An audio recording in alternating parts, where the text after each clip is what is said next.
उसमें देखो ना रऊफ, लाहौर कलंदर की राशिद तो नो डाउट इस वक्त दुनिया में सबसे बेस्ट बॉलर लेग स्पिनर वो है।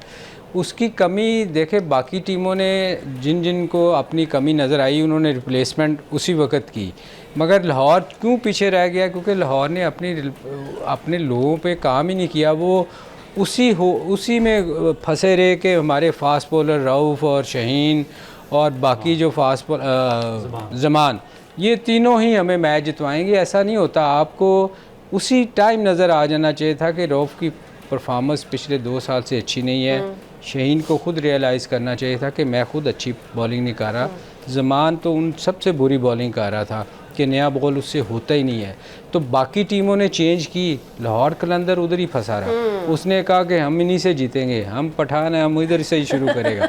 वो एक चीज़ में फंस गया और वो देखें कहाँ बॉटम पे चली गई। ये चीज़ें मैनेजमेंट को भी सोचनी चाहिए। हमारा ऑस्ट्रेलिया में मैच था जी, टेस्ट मैच, और ब्रिस्बेन में मैच हो रहा था और वहाँ ना बहुत तूफ़ानी बारिश आई और वो उसका थोड़ा सा ड्रेसिंग रूम ना नीचे है। अगर रऊफ़ का इत्तेफाक हुआ ब्रिस्बेन में खेलने का, तो वहाँ ना मतलब इतनी बारिश थी कि पानी ड्रेसिंग रूम के अंदर आ गया और हमारे जो वो थे ना हमारे किट बैग वगैरह, वो बेंच, याद है ना वो बेंच रखे होते हैं उन्हें, तो हमने उठा के उसके ऊपर रखा। इतनी बारिश, ग्राउंड नज़र नहीं आ रही थी, फुल बारिश, और थोड़ी सी ग्राउंडें उनकी यूँ होती हैं।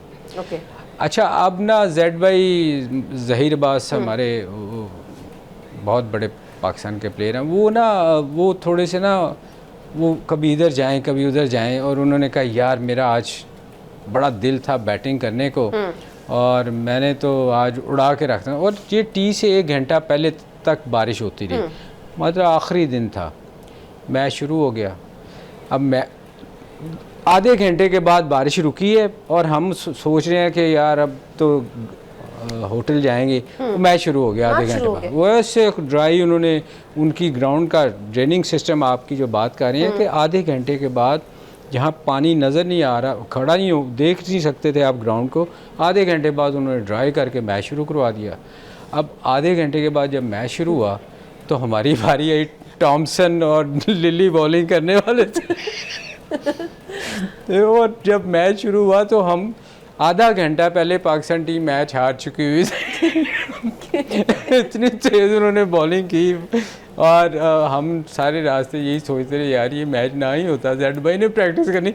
जेड भाई को इधर मुझे याद है उस वक्त बॉल लगी थी और शायद उनका रिब फ्रैक्चर भी हुआ था।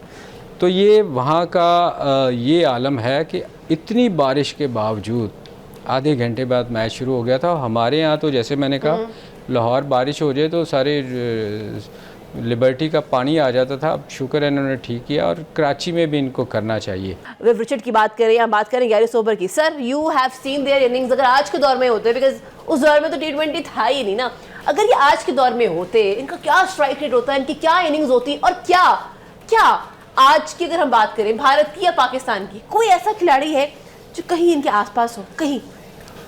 वैसे अच्छा ये सवाल है। आपने जैसे आपने कहा ना कि मैं उस वक़्त पिछले कोई सवाल हो रहा था कि मैं बहुत छोटी थी उस वक्त, 85 था ना। तो शुक्र है हमें भी कहने का मौका मिला। गैरी सोबर को मैंने नहीं देखा खेलते हुए।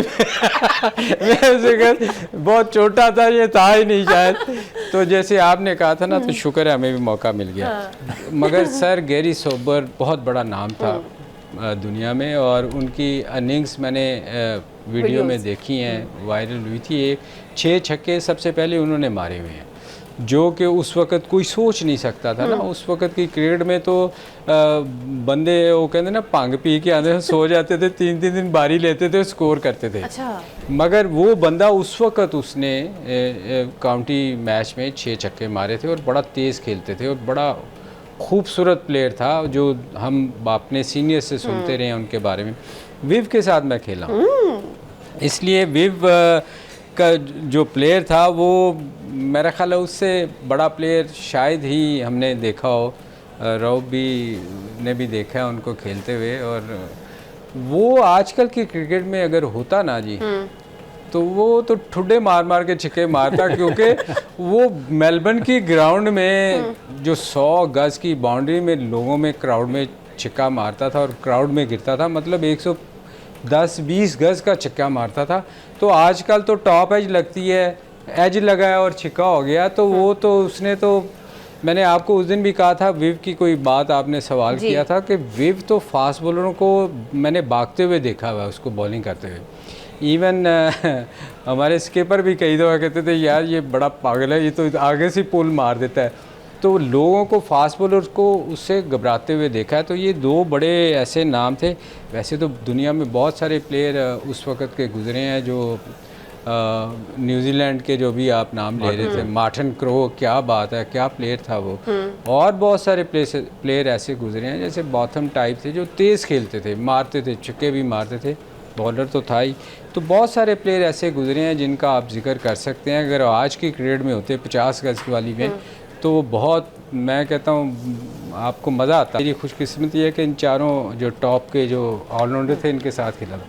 तो स्किपर चूँकि पाकिस्तान से वो कैप्टन थे, तो उनको सबसे ज़्यादा गुस्सा चढ़ता था जब उनके खिलाफ मैच हो और आप उनसे आउट हो जाओ। आपकी कमबख्ती है, फिर आप छुपते फिरते थे कि इससे मैं आउट गया। खासकर इंडिया में कपिल देव से आउट, कपिल देव, रिचर्ड और बोथम से अगर कोई आउट हो गया ना, तो वो बस। बड़ी लगती थी उनकी। अगर उन्होंने आउट किया है ना तो इनकी कोशिश होती थी कि मैं इनसे ज़्यादा आउट करूं। अगर उन्होंने स्कोर किया है तो इनकी कोशिश होती थी मैं उससे ज़्यादा स्कोर करूं। अगर कोई आउट हो गया उनसे, वो तो छुपता था भी। अच्छा इनका एक मैं ऐड कर दूं, इनके ना आपस में बड़ा क्लोज कॉन्टेस्ट है। विकेटों में भी 300 प्लस विकेटें थी इनकी आपस में सबकी, और उसके बाद जो रन्स थे इनके 4-4, 5-5 हज़ार इसके इन बिटवीन थे ये चारों। अच्छा, और एक मज़े की बात और रऊफ, ये आपस में बड़ी गप्पे मारते थे और हम में से कोई गप्पे मारे तो उसको डांट पड़ती थी।